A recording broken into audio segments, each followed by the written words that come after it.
यह मौलाना जलालुद्दीन रूमी साहब फरमाते हैं कि तवाज़ुए ज़मीन राज़ कदर शुसूत। ये जो ज़मीन की आजिज़ी है ना, जो इसका तवाज़ु है, इसने इसकी कदर बढ़ा दी है, इसने इसकी खूबसूरती बढ़ा दी है।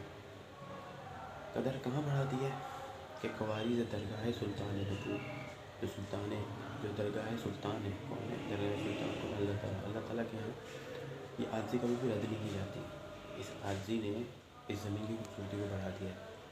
तो ज़मीन की आजिज़ी क्या है, क्या चीज़ है? तो जब मैंने गौर किया इस चीज़ पे, तो मैंने देखा कि यार ज़मीन की आजिज़ी है दरअसल हमने देखा होगा कि हम ज़मीन पर कूदते हैं, दौड़ते हैं, इसमें खुदाई करते हैं, इसमें हम लोग दफन भी क्यों होते हैं।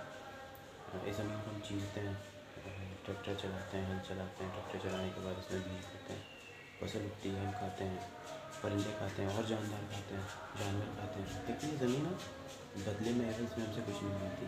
ये हमेशा सुकून में और बिल्कुल ही आजिज़ी के साथ कदमों में पड़ी रहती है।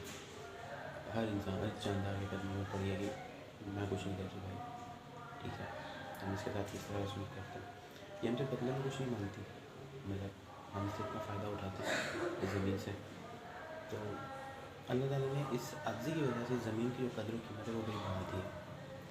तो हमें भी इस ज़मीन से सबक लेना चाहिए, सीखना चाहिए कि आजिज़ी जो एक बहुत बड़ी चीज़ है, एक बहुत बड़ी नेमत है।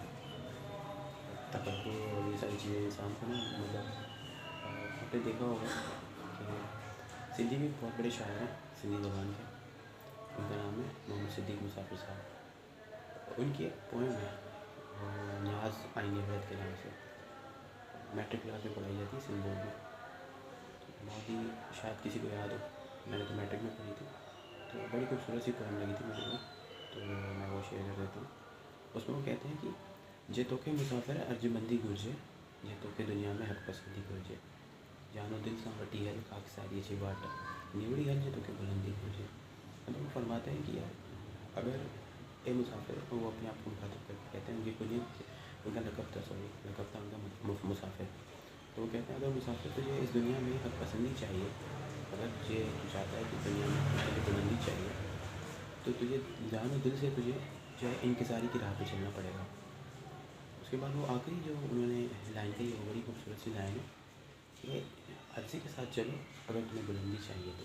आपने देखा होगा कि जब हम किसी ऊंचाई पे चढ़ते हैं, जब हम किसी पहाड़ पे चढ़ते हैं या किसी ऊंची जगह पे चढ़ रहे होते हैं, किसी पुल पे चढ़ रहे हैं, तो ऊंचाई पे जब इंसान चढ़ रहा होता है तो वो थोड़ा ना झुक के चढ़ता है, वो सीधा होकर पकड़ के नहीं चढ़ पाता, क्योंकि चढ़ने में एनर्जी लगती है बहुत ज़्यादा।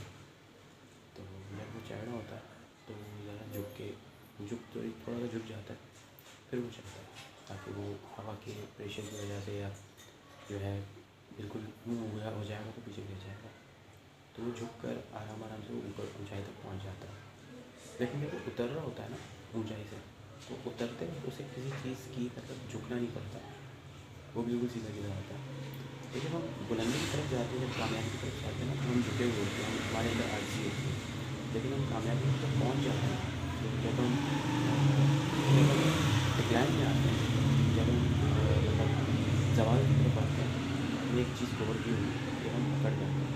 तो जब हम अकड़ जाते हैं तो इसका मतलब है हम ऊंचाई से नीचे आ रहे हैं। जब हम ऊपर की तरफ जा रहे होते हैं तो हम झुक जाते हैं। तो जब आजिज़ी आ जाए तो समझ लो आप कामयाब हो गए।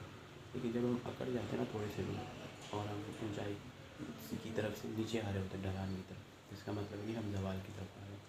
तो अकड़ना मतलब ज़वाल की तरफ आना है, और आजिज़ी मतलब कामयाबी की तरफ जाना है।